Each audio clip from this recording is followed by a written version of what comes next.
The message came without warning. Every screen on every human ship, every colony, and every city on Earth flickered at the same moment. The broadcast forced itself through all channels. No one could look away. Admiral Tejo stood on the bridge of his flagship, the Eternal Dawn. He was a tall man with gray hair and tired eyes.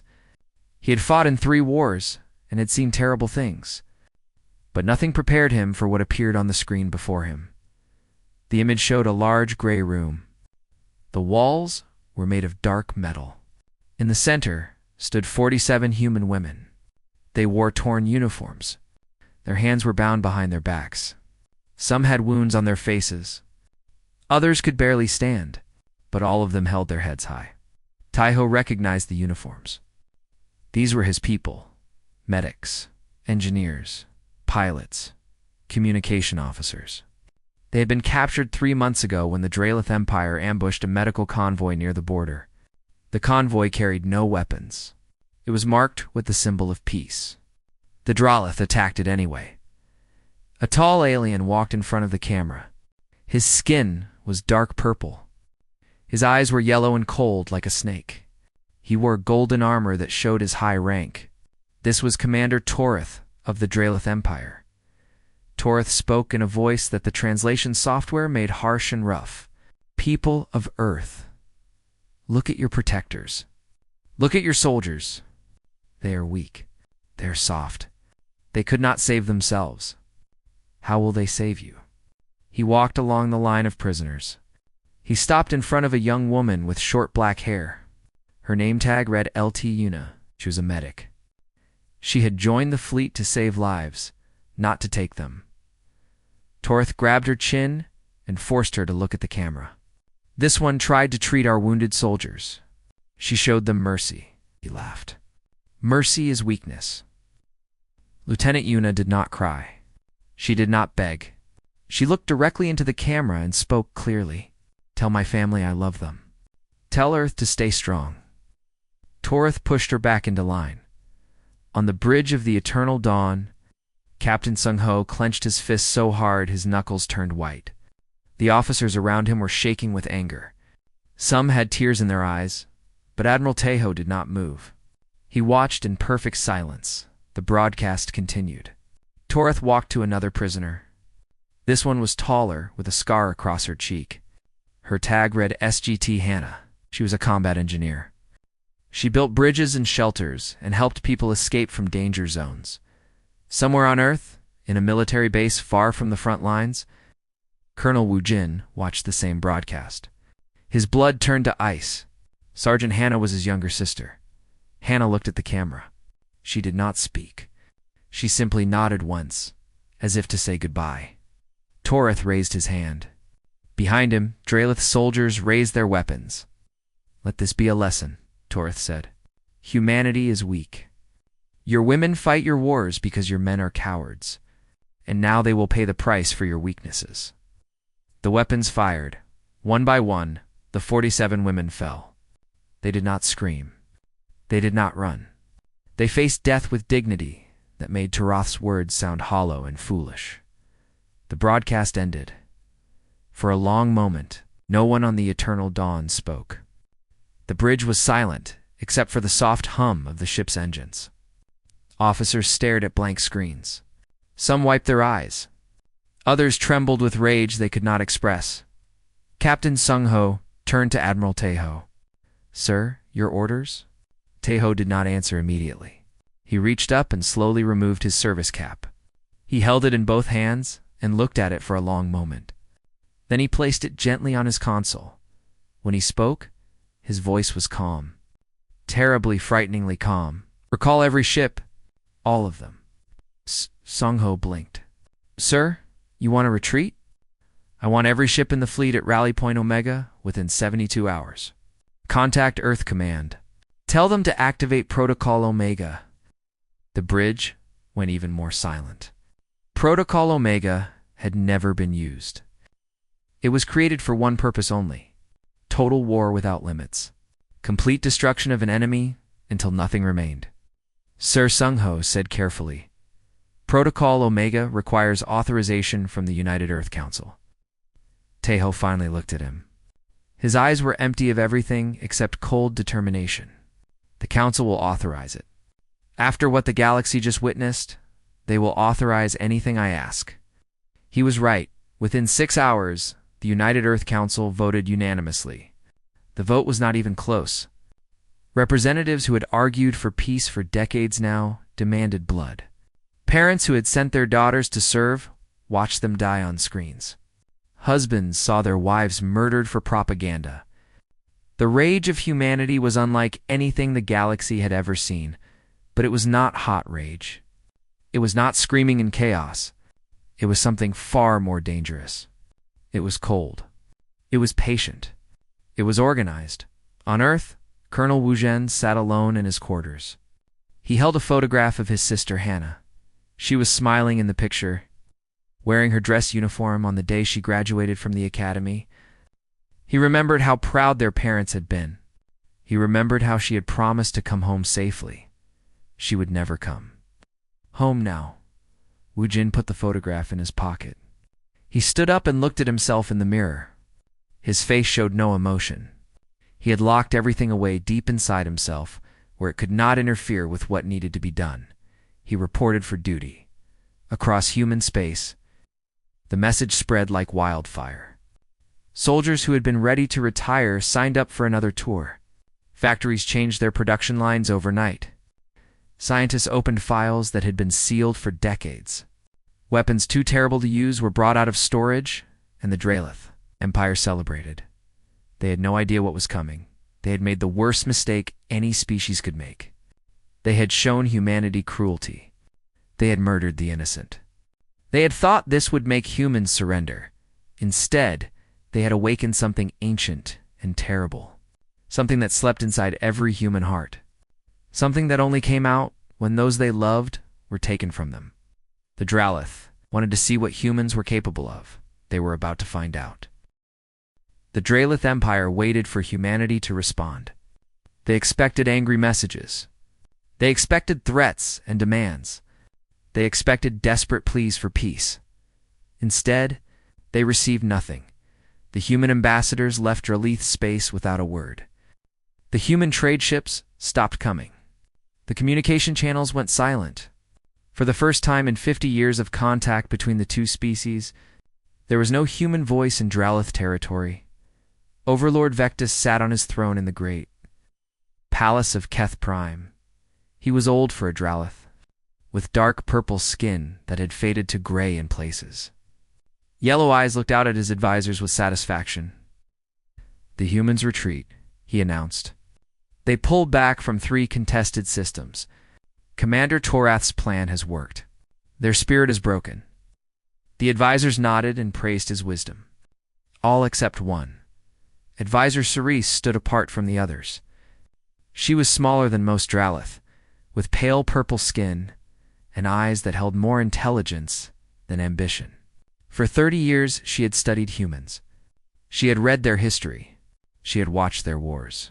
She knew things about them that Vectis refused to understand. "Overlord," she said carefully, "I do not believe the humans are retreating." Vectis frowned. "Their ships have left. Their ambassadors are gone. What do you call this?" "Preparation." The room went quiet. Vectis leaned forward on his throne. "Explain yourself, advisor." Cerise stepped forward. Her hands trembled slightly, but her voice remained steady. "I have studied human history for 3 decades. They are a strange species. They fight among themselves constantly. They destroy their own world with pollution and weapons. They seem weak and divided." "They are weak and divided," Vectis said. "But Overlord, they only appear that way. When humans face an outside threat, when someone attacks what they love, they change. They become something else entirely." She paused. "There is a pattern in their history. When humans go quiet, it is never surrender. It is always preparation." Commander Torath laughed from his place among the generals. "You give them too much credit, advisor. I have seen their soldiers. I have killed their women.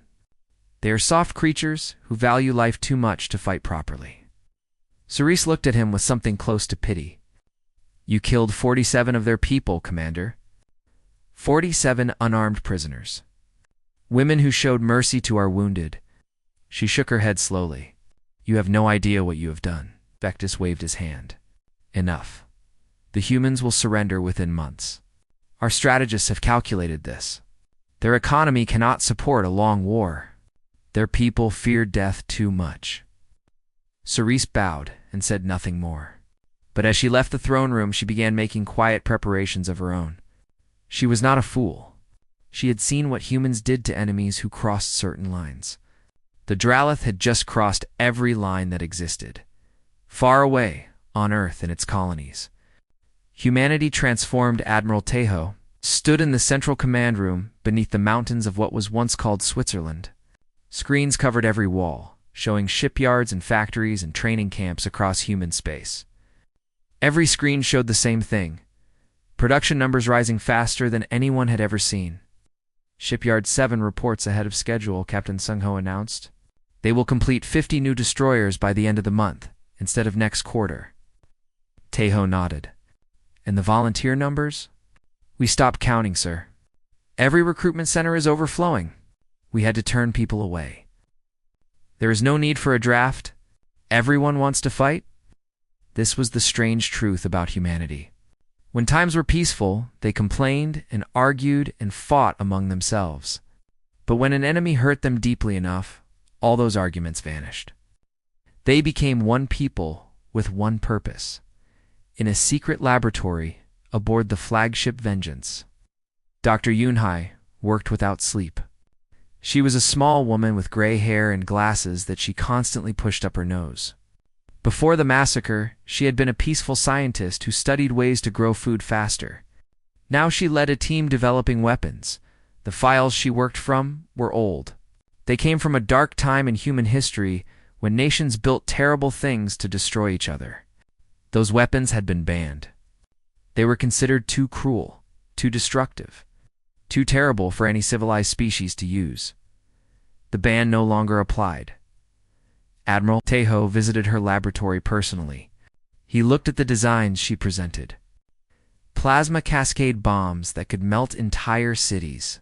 Neural disruptors that destroyed the brain while leaving the body untouched.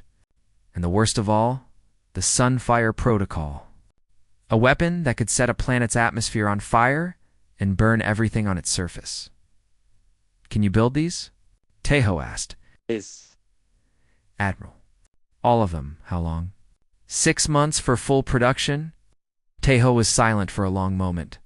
Then he signed the authorization forms. His hand did not shake. Build them all.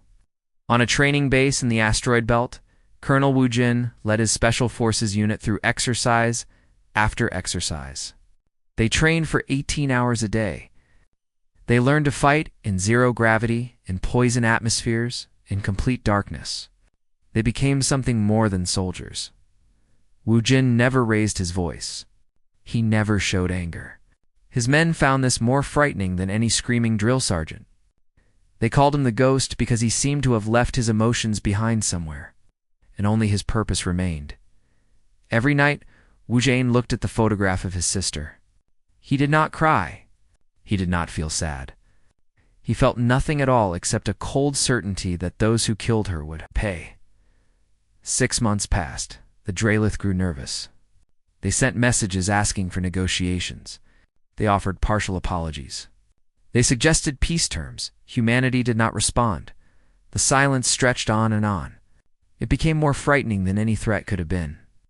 The Dralith began to wonder what was happening on the other side of that wall of quiet. Advisor Cerise knew. She had warned them. But no one had listened. On the last day of the 6th month, Admiral Tejo stood on the bridge of the Eternal Dawn. Before him, on the view screen, hung the greatest fleet humanity had ever assembled. 2,000 warships waited in perfect formation. Each one carried weapons that had not existed half a year ago. Each one was crewed by soldiers who had volunteered for vengeance. Tejo put on his service cap. All ships, he said calmly, begin attack, run. Target Varith 7, we're going hunting. Fleet moved as one. The silence was over. Now came the storm. The mining colony of Varith 7 was a small world at the edge of Dralith space. It had 3,000 workers and a garrison of 500 soldiers. Nothing important ever happened there. The commanders stationed on Vera 7 often joked that they had the most boring assignment in the Empire. That changed in 11 minutes. The first sign of trouble was the alarms. Every sensor on the planet screamed at once. The garrison commander rushed to his command center and looked at the screens. What he saw made his blood turn cold. 200 human warships dropped out of hyperspace directly above his world. They came in perfect formation, moving together like a single living creature. Their weapons were already charged. Their shields were already raised. The commander reached for the communication console. Maybe he could negotiate. Maybe he could surrender. Maybe he could save his people. He never got the chance. Captain. Sung Ho sat in the command chair of the Thunder's voice. He was the second in command of the entire fleet, trusted by Admiral Tejo above all others. His face showed no emotion as he looked at the Dralith world on his screen. Sir, his communications officer said, the enemy garrison is trying to contact us. They may wish to surrender. Sung Ho was silent for a moment. Then he shook his head. Weapons free. There was no negotiation, no demands, no warning. The human fleet opened fire. Plasma bolts rained down from orbit like glowing blue stars. Defense platforms exploded before they could return fire. The garrison's shield generators melted into slag. Barracks and bunkers crumbled into dust. On the ground, Dralith soldiers tried to organize a defense. They ran to their positions. They powered up their weapons. Some of them were veterans who had fought in many battles. None of it mattered. Human. Landing craft descended through the burning sky. They hit the ground hard and opened their doors.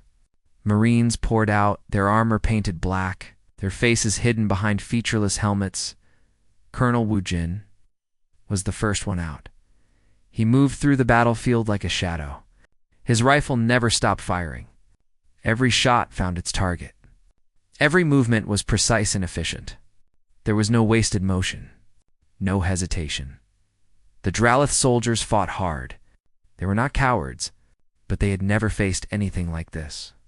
The humans fought with a cold fury that was more terrifying than any battle cry.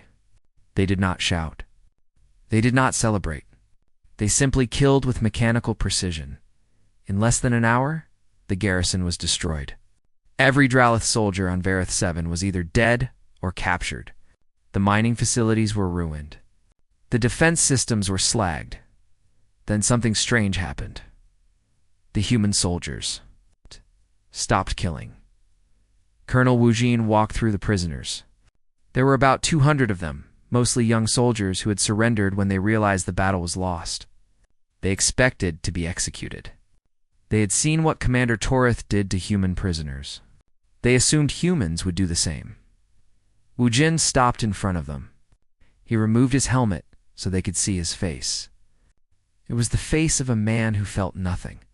No anger, no hatred. Just empty, endless purpose.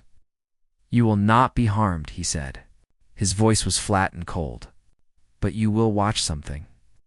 The humans set up a large screen in front of the prisoners. Then they played the broadcast. The execution of the 47 women. The prisoners were forced to watch it from beginning to end. When it was over, Wu Jin spoke again. That is why we are here. Remember it. Tell your people. The prisoners were given food and water. Their wounds were treated. Then they were loaded onto transport ships and taken to the edge of Dralith space. There they were released. They carried a message back to their empire. This was our warning shot. Over the next 2 months, the humans struck 12 more systems. Each attack followed the same pattern. They appeared without warning. They destroyed everything military. They killed every soldier who resisted. Then they released the survivors with the same message. Dralith shipyards burned. Supply bases vanished. Communication stations went silent. The Empire's military production dropped by 40%. Their fleet could not catch the human ships. Every time the Dralith gathered a force, the humans struck somewhere else. On Keth Prime, Overlord Vectus demanded answers from his generals. How is this happening? He roared. We outnumber them. We have more ships. Why can we not stop them? Commander Torith stood before the throne, looking less confident than he had 6 months ago. Their tactics are unlike anything we have seen, Overlord. They strike and retreat before we can respond. They seem to know exactly where our defenses are weak and strengthen our defenses. We have tried. They simply attack somewhere else. Advisor Cerise watched from the shadows. She had warned them. She had told them what would happen. But now it gave her no pleasure to be right. Vectis turned to her. You studied these creatures. Explain their behavior. Cerise stepped forward. They are not fighting a normal war, Overlord. They are not trying to conquer territory or capture resources. Then what are they trying to do? They are hunting. Every attack targets military installations. Civilians are untouched. Prisoners are released. They are sending a message with every strike. What message? Cerise looked at Torith. They want the ones responsible for the massacre. They want justice. And they will burn the Empire system by system until they get it. Toroth's purple skin went pale. For the first time, he understood that he was not safe. The humans were not attacking at random. They were searching. Every prisoner they released, every system they destroyed, they were getting closer to him. We must protect the commander, Vectis decided. Send him to Keth Prime. He will be safe in the heart of our empire. Torith nodded gratefully and left to make preparations. Somewhere in the depths of space, Admiral Tejo received a report from his intelligence officers. They had been tracking Draelith communications. They knew where Torith was going. For the first time in 6 months, Tejo smiled. Good, he said softly. Let him run to his homeworld. Let him hide behind his entire fleet. He looked out at the stars. We will come for him there. The office of General Morvik was on the 42nd floor of the military. Headquarters on Draelith Station 9. It was one of the most secure locations in the Empire. Guards patrolled every hallway. Cameras watched every corner. Scanners checked every person who entered the building. General Morvik felt safe there. He should not have. He was the third name on a list. A list that Admiral Tejo kept in his personal files. A list of 14 Drald officers who had participated in the massacre of the 47 women. Morvik had been there that day.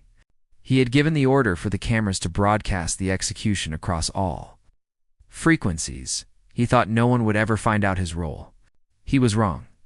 Colonel Wu Jin and his team had been inside the building for 6 hours.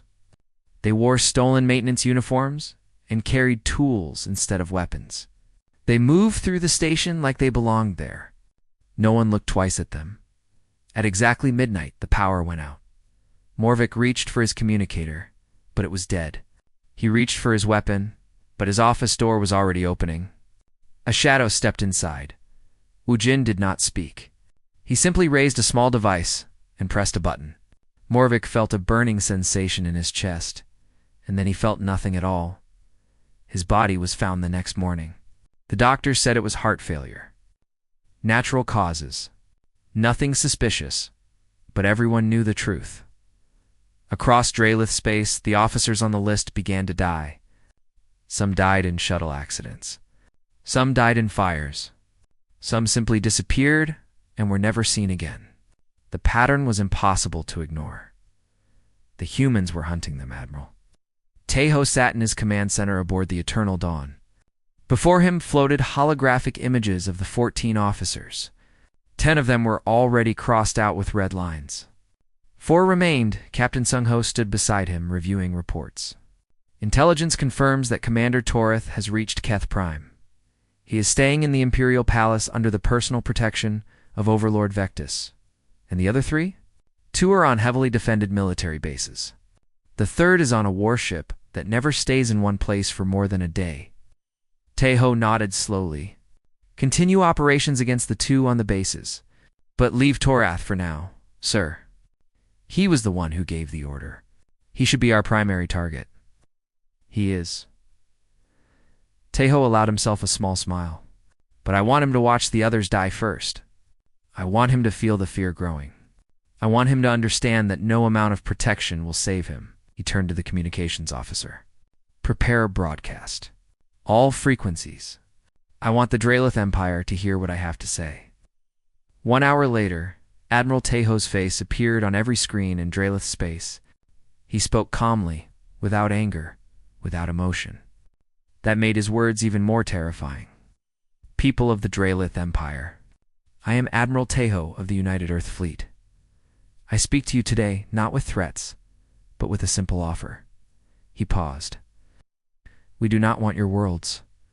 We do not want your resources. We do not want to conquer you or destroy your civilization. We want only one thing: justice. 6 months ago, Commander Toreth murdered 47 human women who had shown mercy to your wounded soldiers. 14 of your officers participated in this crime. We have already found 10 of them. We will find the rest. But you can end this today. Surrender Commander Toreth and those who helped him. Hand them over for trial? Do this, and the war ends immediately. We will withdraw our forces. We will negotiate peace. No more of your soldiers will die.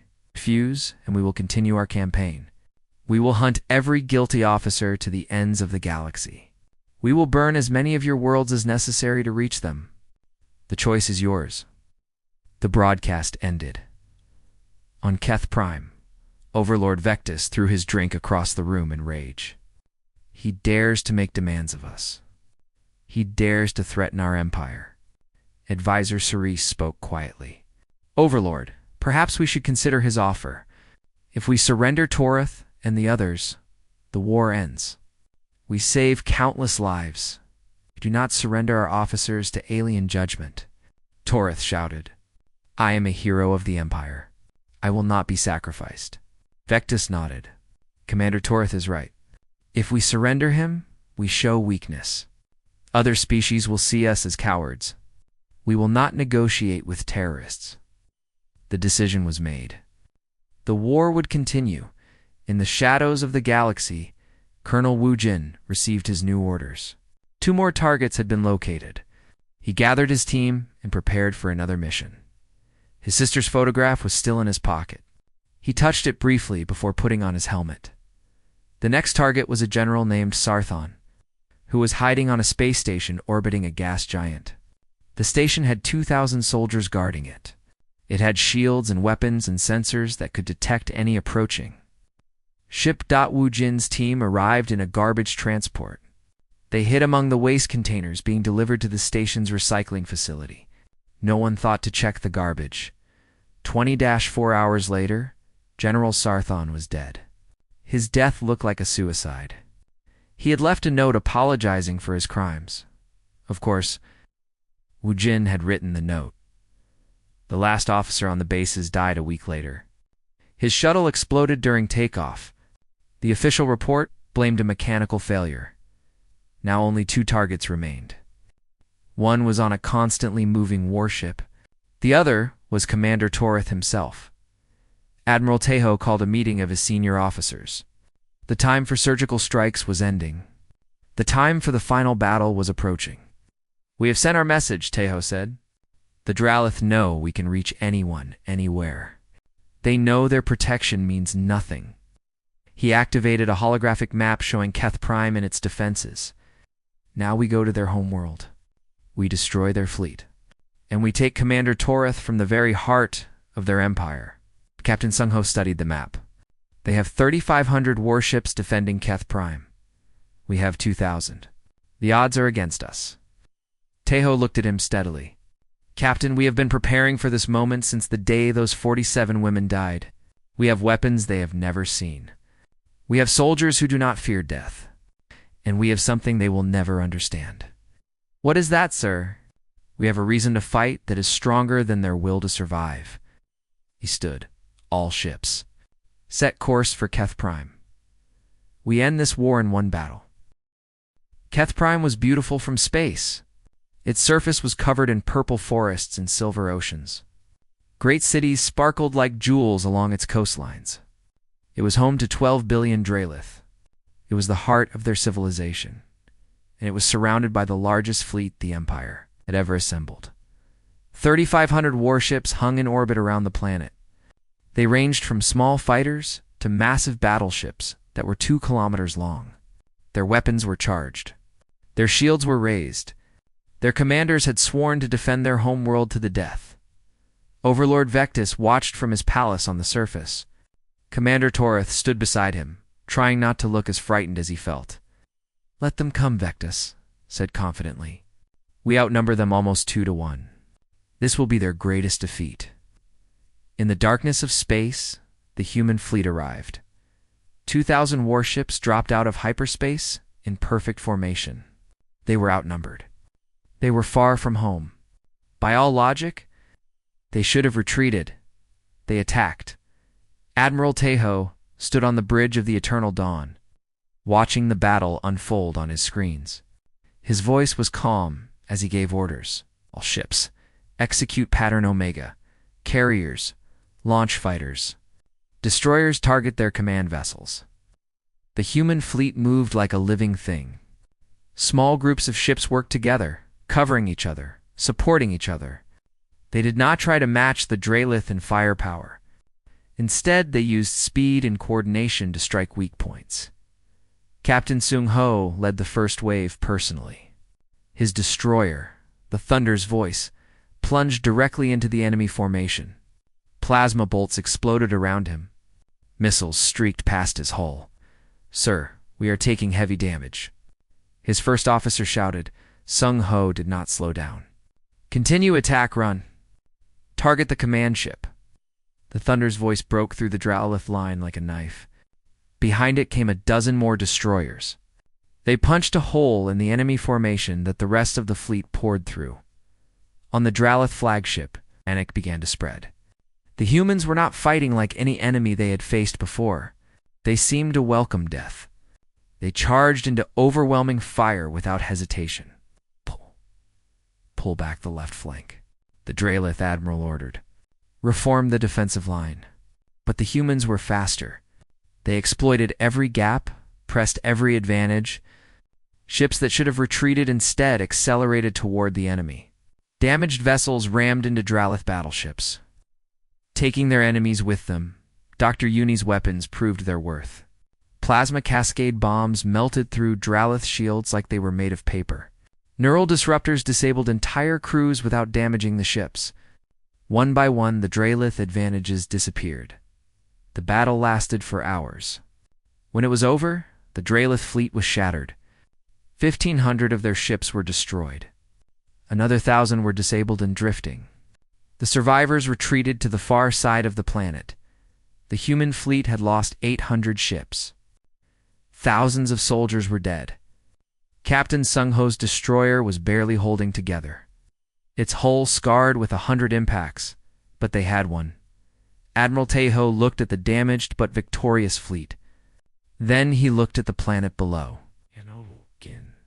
"Begin your landing."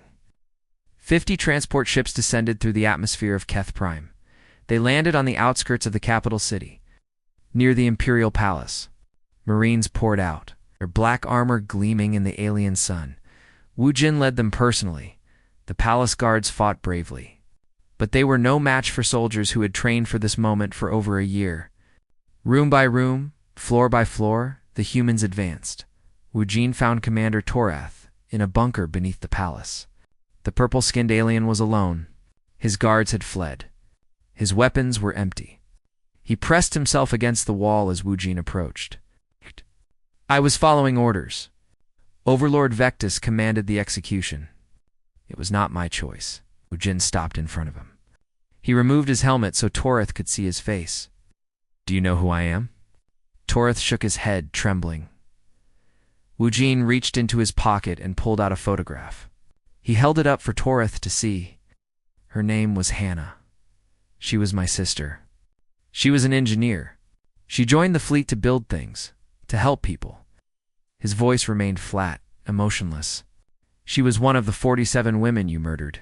Ilrath's yellow eyes went wide with terror. "I am not going to kill you," Wu Jin said. "I want to. Every part of me wants to. But that is not why we came." He stepped back. "You will face trial. The galaxy will see your crimes, and then you will face justice." Torath was taken alive. So were 7 other officers who had participated in the massacre. They were found hiding throughout the palace. Overlord Vectus surrendered unconditionally. 3 months later, trial was held before a joint tribunal of multiple galactic species. The evidence was overwhelming. Recordings of the massacre were played. Witnesses testified. The galaxy watched as the full horror of the crime was revealed. Commander Torith and the surviving officers were found guilty. The Dralith Empire itself, seeking to distance itself from the atrocity, carried out the executions. The war was over. On Earth, a memorial was built for the 47 women. Their names were carved in stone beneath a statue of 2 hands reaching toward the stars. Lieutenant Yuna's statue stood at the center, her face frozen in that moment of calm dignity before her death. Admiral Teo visited the memorial on the day it was dedicated. He stood before Yuna's statue for a long time. Then he removed his service cap and placed it at her feet.